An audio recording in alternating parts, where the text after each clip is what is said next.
Dear students, in previous class we have discussed about the general mechanism and orientation in electrophilic substitution reactions of pyrrole, furan and thiophene. जहाँ पे हमने ये देखा था कि pyrrole जो होता है, पायरोल, फ्यूरान एंड थायोफिन, उसमें इलेक्ट्रोफाइल जब अटैक करता है तो वो किस पोजीशन पे करता है, दिस अल्फ़ा पोजीशन पे। तो जैसे ही इलेक्ट्रोफाइल के साथ रिएक्शन होती है, यहाँ पे अल्फ़ा सब्सटीट्यूटेड प्रोडक्ट बनता है। और साथ ही हमने ये भी डिस्कस किया था कि पायरोल है वो मोर रिएक्टिव होता है towards electrophile as compare to benzene. जहाँ हम बेंजीन में जो इलेक्ट्रोफिलिक रिएजेंट लेके चलते हैं वो स्ट्रॉन्ग लेके चलते हैं, but pyrrole, furan and thiophene में हम वीक कंडीशन में लेके चलेंगे। जैसे कि जो इलेक्ट्रोफाइलिक अगर हम नाइट्रेशन करवा रहे हैं तो इलेक्ट्रोफिलिक रिएजेंट तो सेम होगा, NO2 पॉजिटिव नाइट्रोसोनियम आयन, लेकिन जो इलेक्ट्रोफाइल जनरेट करने वाला जो सोर्स है रिएजेंट वो डिफरेंट होगा। बेंजीन के केस में हम स्ट्रॉन्ग लेंगे, यहाँ पायरोल के केस में वीक रिएजेंट से भी काम चल जाएगा, because pyrols are more reactive towards electrophile as compared to benzene.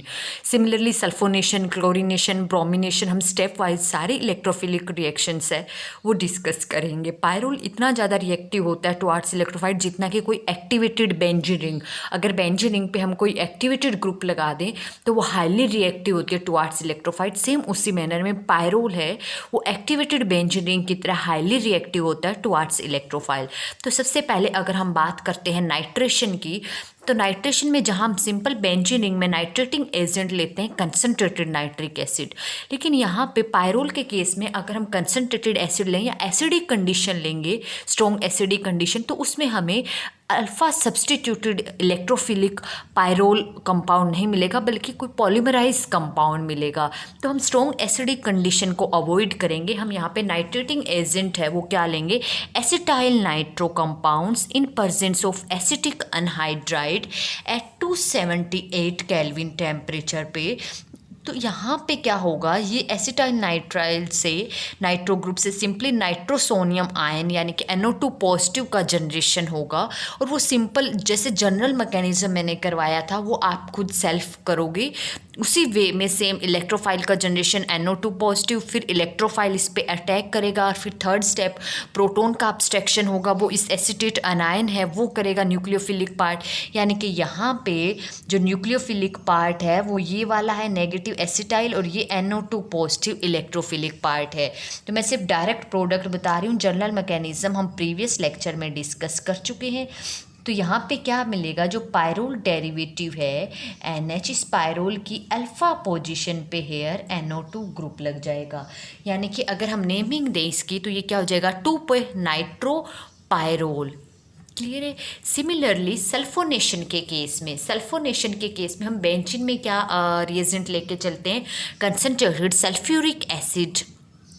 And इस सल्फ्यूरिक एसिड्स की प्रेजेंस में यहाँ पे हम क्या करेंगे, एसिडिक कंडीशन को अवॉइड करेंगे। उस केस में बेंजीन के केस में भी जो मेन जो इलेक्ट्रोफाइल है वो क्या होता है, वो सल्फर ट्राईऑक्साइड होता है। तो यहाँ पे भी सल्फर ट्राईऑक्साइड डायरेक्ट हम लेके चलेंगे इन प्रेजेंस ऑफ पिरिडीन, और हीट करेंगे अप्रोक्सीमेटली 373 केल्विन तक। तो यहाँ पे SO3 है वो कहाँ अटैच होगा, इलेक्ट्रोफाइल अटैक करेगा एट अल्फ़ा पोजीशन पे और सेकंड पोजीशन पे पायरोल की, and here we get sulphonic group at alpha position. So the name अगर हम लेंगे तो पायरोल है पूरा। और जैसे सल्फोनिक एसिड की नेमिंग कैसे करते हैं हम ऑर्गेनोसल्फर कंपाउंड में भी डिस्कस कर चुके हैं। पहले जो पेरेंट ग्रुप हाइड्रोकार्बन है या अदर है वो, और उसके बाद सिंपली ऐसे सफिक्स सल्फोनिक एसिड लगा देते हैं। तो ये क्या हो जाएगा, पायरोल 2 सल्फोनिक एसिड।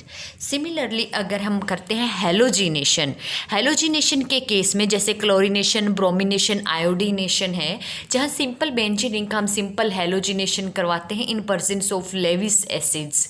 लेकिन यहाँ वीक कंडीशन, सिंपल क्लोरीनेशन की बात करें हम तो सल्फ्यूराइल क्लोराइड ईथर सॉल्यूशन में 273 केल्विन तक हीट करेंगे तो वहाँ पे क्लोरीनेशन होगी। क्लोरीनेशन के केस में इतना हाईली फास्टली रिएक्ट करता है कि हर एक पोजीशन है वो हेलोजिनेटेड हो जाती है और यहाँ पे हमारे पास टेट्रा हेलोजिनेटेड कंपाउंड मिलता है। टेट्रा हेलोजिनेटेड पायरोल मीन्स जैसे यहाँ पे भी क्लोरीन अटैच हो जाएगा, हेयर इस पोजीशन पे ऑल्सो, इस पोजीशन पे एंड हमारे पास टेट्रा हेलोजिनेटेड पायरोल मिलेगा। और कौन सा टेट्रा हेलोजन, अगर नेमिंग देना चाहें हम तो टेट्रा क्लोरोपायरोल। सिमिलरली ब्रोमीन के केस में ब्रोमिनेशन के लिए क्या करेंगे, ब्रोमीन सॉल्यूशन लेंगे इथेनॉल में और 273 केल्विन पे हीट करेंगे। तो ब्रोमीन के केस में भी टेट्रा ब्रोमोपायरोल, यानी कि हर एक कार्बन है वो ब्रोमिनेटेड हो जाएगा हेयर। तो हेलोजिनेशन के केस में चाहे हम क्लोरीनेशन करवा रहे हैं, ब्रोमिनेशन करवा रहे हैं या फिर आयोडीनेशन करवा रहे हैं, जैसे आयोडीनेशन का लेंगे iodine in the solution of potassium iodide, तो वे भी टेट्रा आयोडोपायरोल मिलेगा। तो हेलोजिनेशन के केस में रिएक्शन पायरोल है इतना एक्टिवली रिएक्ट करता है, फास्टली रिएक्ट करता है कि हर एक पोजीशन है कार्बन है वो सब्सटीट्यूट हो जाएगा हेलोजन से। So in this case very milder reagent हम यूज़ करें हेलोजिनेशन में तो वहाँ पे भी टेट्रा हेलोजिनेटेड पायरोल डेरिवेटिव मिल रहा है। सिमिलरली नेक्स्ट रिएक्शन जैसे हम फ्रीडल क्राफ्ट अल्काइलेशन या फिर फ्रीडल क्राफ्ट असाइलेशन करते हैं। फ्रीडल क्राफ्ट असाइलेशन रिएक्शन में हम क्या करते हैं, जैसे असाइल कंटेनिंग को रिएजेंट लेते हैं। जैसे यहाँ पे इस पायरोल के केस में हम लेंगे acetyl anhydride in presence of stannous chloride, जहाँ बेंजीन के केस में हम सिंपल असाइल क्लोराइड लेते हैं in presence of strong Lewis acid जैसे एल्यूमिनियम ट्राइक्लोराइड और फेरिक क्लोराइड लेते हैं। लेकिन यहाँ हमारे पास weak Lewis acid stannous chloride से है, उस वही सफिशिएंट है because pyrrole is highly reactive towards electrophile. तो यहाँ से असाइल ग्रुप है वो क्या करेगा, ऐसे इलेक्ट्रोफाइल का काम करेगा और असाइल ग्रुप है वो सब्सटीट्यूट, एसिटाइल ग्रुप है वो सब्सटीट्यूट हो जाएगा। असाइल ग्रुप हमारे पास एसिटाइल है तो अल्फा पे पोजीशन पे अटैक करके और सब्सटीट्यूट हो जाएगा। Here we get COCH3 and the product है वो क्या हो जाएगा 2 एसिटाइल एंड पायरोल। सिमिलरली अगर हम रिएक्शन करवाते हैं पायरोल की क्लोरोफॉर्म की प्रेजेंस में पोटेशियम हाइड्रोक्साइड के साथ, तो यहाँ पे ये कौन सी रिएक्शन है, क्लोरोफॉर्म और पोटेशियम हाइड्रोक्साइड आपस में रिएक्ट करके, जैसे कि हम रीमर टीमर रिएक्शन में करते हैं, यहाँ पे डाइक्लोरोकार्बिन है वो ऐसे इलेक्ट्रोफाइल जनरेट होगा CCl2 डाइक्लोरोकार्बिन, और वो क्या करेगा यहाँ पे पायरोल पे अटैक करेगा सेकंड पोजीशन पे, further in presence of potassium hydroxide that will convert into aldehyde group. तो ये सब्सटीट्यूशन है वो यहाँ पे क्या हो जाएगा CHO एल्डिहाइड ग्रुप आ जाएगा।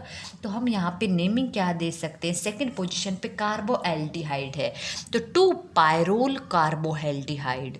सिमिलरली पायरोल है वो हमने कहा प्रीवियस लेक्चर में बताया था कि इतना हाईली रिएक्टिव होता है कि डाइजोनियम सॉल्ट्स के साथ भी कपल कर जाता है। तो यहाँ पे डाइजोनियम सॉल्ट्स के साथ कपलिंग रिएक्शन शो करता है हेयर, और हमारे पास प्रोडक्ट है वो क्या बनता है RNH। सिंपल सेकंड पोजीशन पे यहाँ पे जो N2 पॉजिटिव है ये हो जाएगा N double bond N attach और साथ में aryl group. So this is 2 aryl. Second position पे क्या है अराइल एजोपायरोल। क्लियर है। इसी तरह से अगर हम गेटरमैन कोच सिंथेसिस करवाते हैं, गेटरमैन कोच सिंथेसिस में क्या होगा, पायरोल की रिएक्शन करवाएंगे hydrogen cyanide in presence of aqueous solution of hydrochloric acids. तो वहाँ पे भी सेम जैसा कि रीमर टीमर रिएक्शन में होता है सेम प्रोडक्ट बनता है, जस्ट मैकेनिज्म है, पाथ है वो डिफर होता है। यहाँ पे भी 2 पायरोल कार्बोएल्डिहाइड बनेगा। तो इस तरह से इलेक्ट्रोफिलिक सब्स्टिट्यूशन रिएक्शन है वो इलेक्ट्रोफिलिक जो पार्ट है वो सेम होगा, जस्ट इलेक्ट्रोफाइल जनरेट करने वाला रिएजेंट है वो हम माइल्डर रिएजेंट यूज़ करेंगे as compare to benzene. Similarly next chemical properties जो है पायरोल की, एसिडिक नेचर और बेसिक नेचर, कि एक्चुअल में पायरोल है वो बेसिक होता है या फिर एसिडिक होता है।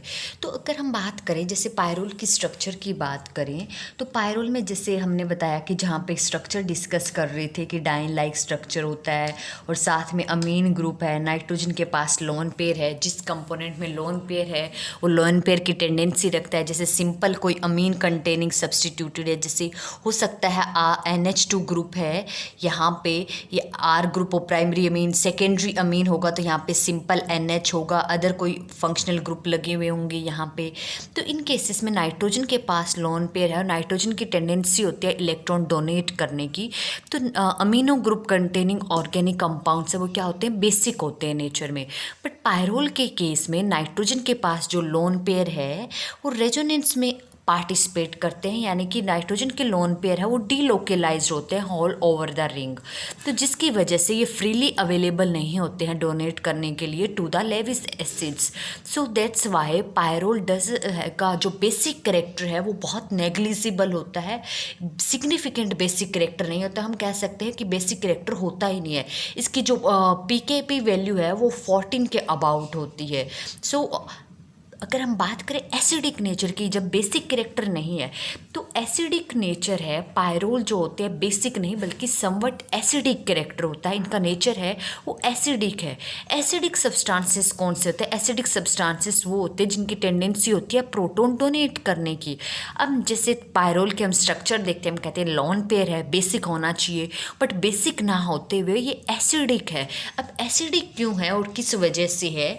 जैसे कि हमने पायरोल की जब रिएक्शन करवाई स्ट्रॉन्ग बेस के साथ, पायरोल की रिएक्शन करवाते हैं हेयर, स्ट्रॉन्ग बेस के साथ रिएक्शन करवाई तो ये देखा जैसे कि पोटेशियम हाइड्रोक्साइड लिया और पोटेशियम हाइड्रोक्साइड्स के साथ रिएक्शन करवाई तो वहाँ पे पोटेशियम सॉल्ट बन गया पायरोल का।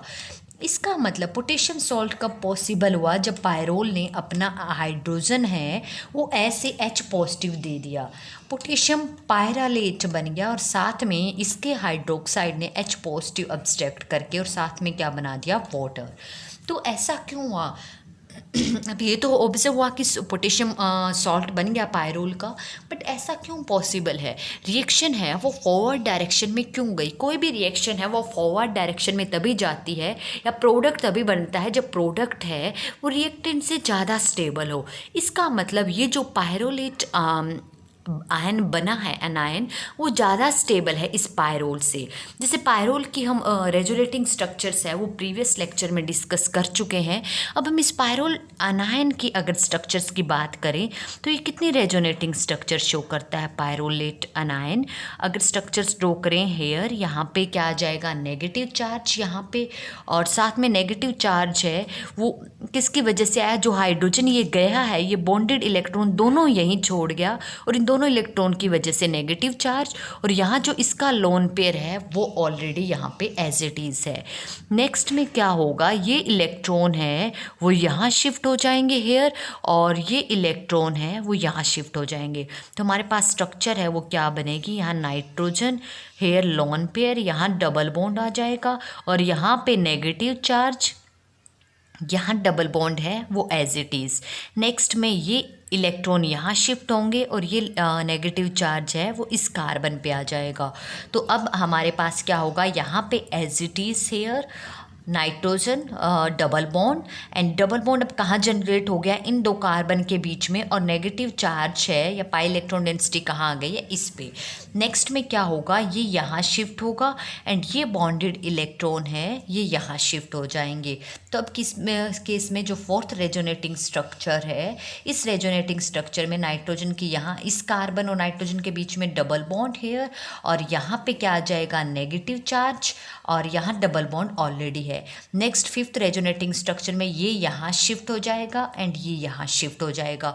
तो क्या बनेगी? Fifth resonating structure is in this pyrrole structure here nitrogen यहाँ, और यहाँ पे डबल बॉन्ड ऑलरेडी, यहाँ पे आ जाएगा नेगेटिव चार्ज, और पाई बॉन्ड अब कहाँ बन गया? In this carbon here. तो इस केस में हमने ये देखा 5 रेजोनेटिंग स्ट्रक्चर शो करता है। अब पायरोल के केस में भी जब हमने प्रीवियस आप देख सकते हो वहाँ पे भी 5 रेजोनेटिंग स्ट्रक्चर थी, यहाँ पे भी 5 रेजोनेटिंग स्ट्रक्चर है। बट पायरोल के केस में एक जो 4 रेजोनेटिंग स्ट्रक्चर ऐसी थी जहाँ पे चार्ज का सेपरेशन हो रहा है, और जिस रेजोनेटिंग स्ट्रक्चर में चार्ज का सेपरेशन हो रहा हो, यानी कि पॉजिटिव और नेगेटिव दोनों चार्ज आ रहे हो, वो टुवार्ड्स स्टेबिलिटी कंट्रीब्यूट नहीं करती है, वो टुवार्ड्स अनस्टेबिलिटी कंट्रीब्यूट करती है। अब इस केस में अगर हम बात करें पायरोलेट अनायन के केस में, यहाँ कोई भी ऐसी स्ट्रक्चर नहीं है जहाँ पे चार्ज का सेपरेशन हो रहा हो, सिर्फ नेगेटिव चार्ज था वही डीलोकलाइज्ड हो रहा है। तो इन केस ऑफ पोटेशियम पायरोलेट या फिर कोई भी पोटेशियम नाउ सिंपल पायरोलेट अनायन की बात करें तो कोई भी रेजोनेटिंग स्ट्रक्चर ऐसी नहीं है जहाँ पे चार्ज का सेपरेशन हो रहा हो। तो 5 के 5 रेजोनेटिंग स्ट्रक्चर है वो टुवार्ड स्टेबिलिटी मैक्सिमम कॉन्ट्रीब्यूशन करती है। So pyrrolate anion is more resonance stabilise as compare to pyrrole. तो पायरोल की टेंडेंसी अगर कोई भी प्रोटॉन लेने वाला है तो ये इमीडिएटली प्रोटॉन डोनेट करके और खुद मोर रेजोनेंस स्टेबलाइज पायरोलेट अनायन में कन्वर्ट हो जाएगा। So that's why because of the more stability of pyrrolate anion, pyrrole has a significant acidic character. Next is the reduction of pyrrole. Pyrrole के रिडक्शन के लिए हमें कोई भी किस्म का रिडक्शन का मतलब यानी कि एडिशन ऑफ हाइड्रोजन, तो हम रिड्यूसिंग एजेंट यूज़ करेंगे। अगर अलग अलग प्रोडक्ट मिलेंगे हम कौन सा रिड्यूसिंग एजेंट यूज़ कर रहे हैं। फर्स्टली अगर हम रिड्यूसिंग एजेंट है या फिर स्ट्रॉन्ग रिड्यूसिंग एजेंट यूज़ करें, कैटालिटिक रिडक्शन करते हैं hydrogen in presence of platinum और हीट करते हैं अप्रोक्सीमेटली 473 केल्विन पे, तो उस कंडीशन पे कैटालिटिक रिडक्शन की प्रेजेंस में पायरोल है वो कम्प्लीटली रिड्यूस हो जाएगा, कम्प्लीटली रिडक्शन हो जाएगा। तो हेयर इट विल बिकम पायरोलोडीन, यानी कि जहाँ जहाँ डबल बॉन्ड थे अब हर जगह पे हाइड्रोजन, यहाँ पे भी हाइड्रोजन, एक एक हाइड्रोजन तो यहाँ पहले ही था हर एक कार्बन पे, हेयर हेयर एंड हेयर। अब यहाँ पे हर एक पोजीशन पे हाइड्रोजन आ गया एंड कम्प्लीटली रिड्यूस हो गया pyrrole. This is also in heterocyclic compound but this is saturated, this is unsaturated heterocyclic compound, this is pyrrole but this is pyrrolidine. Here we can draw the name pyrrolidine. अगर हम reducing agent है वो catalytic reduction use ना करें, chemically reduce करें, chemical reduction simple without catalyst, और in presence of reducing agent है zinc in presence of acetic acid लेके चलें, तो एसिटिक एसिड और जिंक की प्रेजेंस में पायरोल है वो कम्प्लीटली रिड्यूस नहीं होगा, जस्ट पार्शियल रिडक्शन होगा। पार्शियल रिडक्शन के टाइम पे क्या होगा, सिर्फ 2 और 5th पोजीशन पे हाइड्रोजन ऐड होंगे। 2 और 5th कौन सी होगी, जैसे सेकंड ये होगी विद रिस्पेक्ट टू नाइट्रोजन, एक हाइड्रोजन ऑलरेडी था, एक और आ जाएगा। सिमिलरली यहाँ पे 5th पोजीशन ये है, जैसे अगर हम यहाँ से नंबरिंग दें 1 2 3 4 5, देन यहाँ पे हाइड्रोजन, बाकी जो पोजीशन है यहाँ पे एक एक ही हाइड्रोजन, तो डबल बॉन्ड अब कहाँ आ जाएगा, इस पोजीशन पे। तो partial in presence of zinc and acetic acid pyrrole undergo partial reduction and results into the formation of 2,5 dihydropyrrole. Pyrrole से जस्ट क्या है 2 और 5 पे 2 हाइड्रोजन एक्स्ट्रा है, तो 2,5 डाईहाइड्रोपायरोल, और इसका कॉमन नेम क्या है हम लिख सकते हैं 3 पायरोलीन। ये क्या कंपाउंड बन गया, पायरोलीन। सिमिलरली अगर हम ऑक्सीडेशन करवाएं तो पायरोल है वो chromium trioxide in presence of acetic acid oxidise हो जाएगा। ऑक्सीडेशन की प्रेजेंस में हमारे पास प्रोडक्ट है वो क्या बनेगा, हेयर नाइट्रोजन H, यहाँ पे पायरोल। अगर हम ऑक्सीडेशन करवाएं इन presence of chromium trioxide, this chromium trioxide in acetic acids, then it undergo oxidations and results into the formation of malic imide। malic imide क्या होता है, इमाइड ग्रुप मैंने बताया था NH ग्रुप को हम इमाइड ग्रुप बोलते हैं, और यहाँ पे क्या आ जाएगा double bond O, here double bond O। Maleic acid क्या होता है, जैसे कि मैलिक एसिड होता है CH double bond CH and here carboxylic group, here 1,4 carboxylic group. जब इस एसिड्स को बोलते हैं मैलिक एसिड्स, मैलिक एसिड्स का इमाइड बनाना है। अमाइड ग्रुप क्या होता है, C double bond O NH2, और इमाइड होता है CONH ग्रुप। तो अगर यहाँ इस कार्बोक्सिल ग्रुप है जैसे हेयर, यहाँ पे डबल बॉन्ड O हो और जो यहाँ वाला डबल बॉन्ड O हो और ये सिर्फ NH ग्रुप से कनेक्ट हो, तो ये हेयर और ये चीज़ एक ही तो है। तो this compound is maleic imide बन गया यहाँ पे। So when pyrrole undergo oxidation in presence of chromium trioxide in acidic acid and it gives maleic imide. Next chemical property है रिएक्शन विद मेलिक अनहाइड्राइड। अब मेलिक एसिड की बात की हमने, मेलिक एसिड जैसे हमने बताया CH double bond CH and यहाँ पे होता है COH 1,4 पोजीशन पे कार्बोक्सिल ग्रुप। अब अनहाइड्राइड ग्रुप होगा, मेलिक अनहाइड्राइड क्या होता है, C डबल बॉन्ड O दो कार्बोक्सिल ग्रुप कनेक्टेड और किससे कनेक्टेड हो, ऑक्सीजन के थ्रू। तो इसी अगर मेलिक एसिड्स का ही हम अनहाइड्राइड बनाएं तो अनहाइड्राइड क्या होगा, here C double bond O यहाँ पे ऑक्सीजन दिखा दें अगर हम इस पोजीशन पे, और हेयर इस पे यहाँ पे भी ऑक्सीजन दिखा दें और साथ में ये किससे कनेक्टेड हो, यहाँ ऑक्सीजन से। सो this is malic anhydride. Malic anhydride है वो मल्टीपल बॉन्ड यानी कि पाई बॉन्ड के साथ एडिशन रिएक्शन शो करता है। सिंपल फोटोकेमिकल रिएक्शन ऐड होके और प्रोडक्ट है वो क्या बनता है, जैसे ये कोई मल्टीपल बॉन्ड ले लिया मैंने या सिंपल इथीन ले लिया, लेट कर लिया CH2 तो इस केस में रिएक्शन है वो क्या होगी, जैसे यहाँ पे CH2 हेयर CH2, ये पाई बॉन्ड यहाँ शिफ्ट हुआ, ये पाई बॉन्ड यहाँ शिफ्ट हो गया, तो हेयर नया bond generation CH, here also नया बॉन्ड CH और यहाँ पे एक बॉन्ड रह गया एंड यहाँ पे ये as it is C double bond O oxygen C double bond O। Clear है। तो अब यहाँ पे पायरोल की अगर हम बात करते हैं, पायरोल के केस में भी पाई बॉन्ड है और हम ये एक्सपेक्ट करते हैं कि पायरोल का जो ये पाई बॉन्ड है, चाहे ये ले लो या से, दोनों सिमिलर है, ये भी मेलिक अनहाइड्राइड के साथ इस तरह से एडिशन रिएक्शन कर करके और बाईसाइक्लिक कंपाउंड बनाए।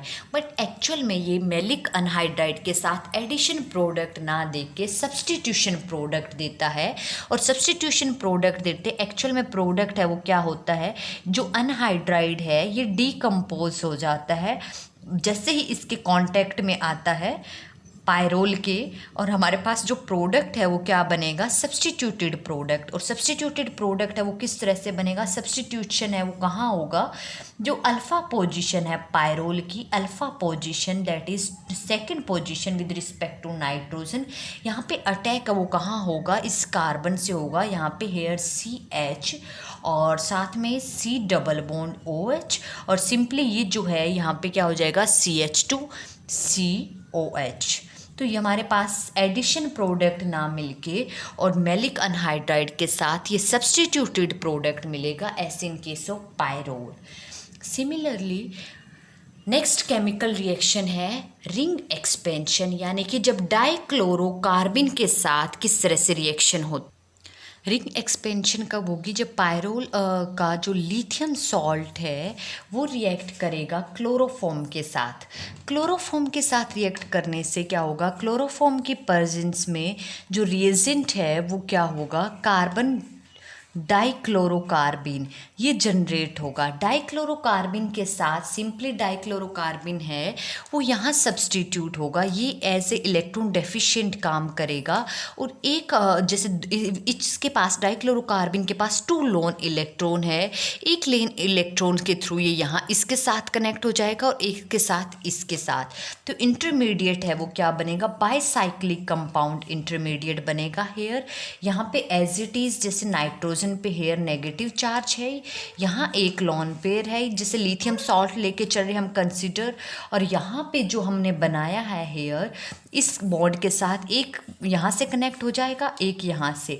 सो डाइक्लोरोकार्बिन है, कार्बन यहाँ पे और ये कार्बन है फर्दर 2 क्लोरीन से जुड़ा हुआ है। सो दिस बाईसाइक्लिक कंपाउंड है वो जनरेट हो जाएगा। ये इंटरमीडिएट है, हाईली अनस्टेबल है।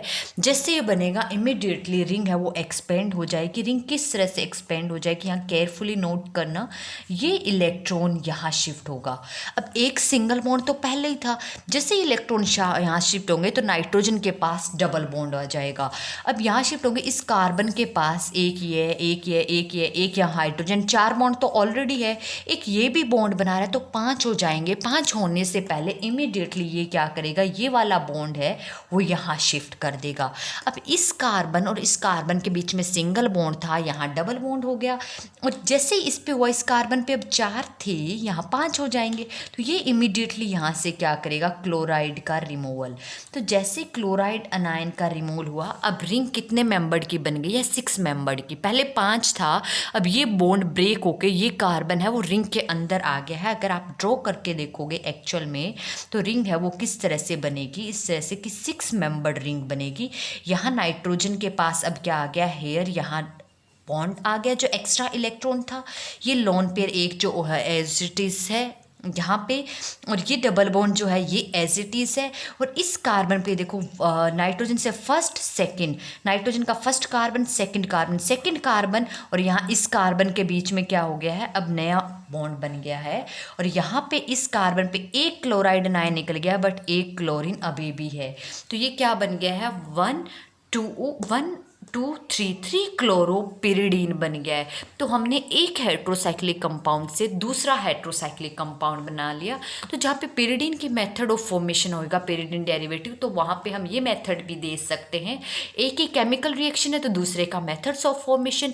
तो जब भी हम पायरोल को क्लोरोफॉर्म के साथ ट्रीट करते हैं, डाइक्लोरोकार्बिन के साथ, तो एक चीज़ यहाँ पे ध्यान देने की है, जैसे हमने last reaction reamer teamer reaction की थी, वहाँ पे सब्सटीट्यूटेड प्रोडक्ट मिल रहा था, यहाँ रिंग एक्सपेंशन हो रही है, तो डिपेंड करता है अदर रिएजेंट कौन सा है।